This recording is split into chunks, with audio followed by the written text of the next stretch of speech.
সদরঘাটে বিএনপির কিছু চাঁদাবাজ গেছিল চাঁদাবাজি করতে, আগের নিয়মে গেছিল, প্রতিদিনই তারা করে। সেদিন হঠাৎ করেই পাবলিক চেতে যায়, তাদেরকে ধরে গণধোলাই দেয়। দেখতে কিন্তু বেশ ভালো ছিল।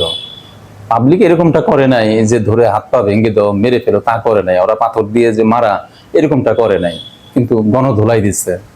বেশ একটা শিক্ষা হয়েছে, ওরা আর রাস্তায় আসবে না চাঁদাবাজি করতে। অন্যদিকে আরেকজনকে ধরছে চাঁদাবাজ, ধরে খাম্বার সাথে বাঁধছে।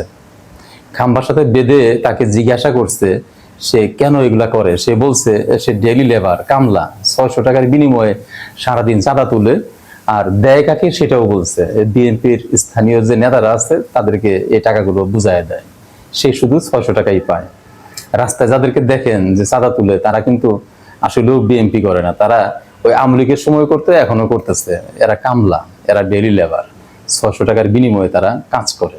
আর পিছন থেকে আগে নিত আওয়ামী লীগ, এখন নেয় বিএনপি।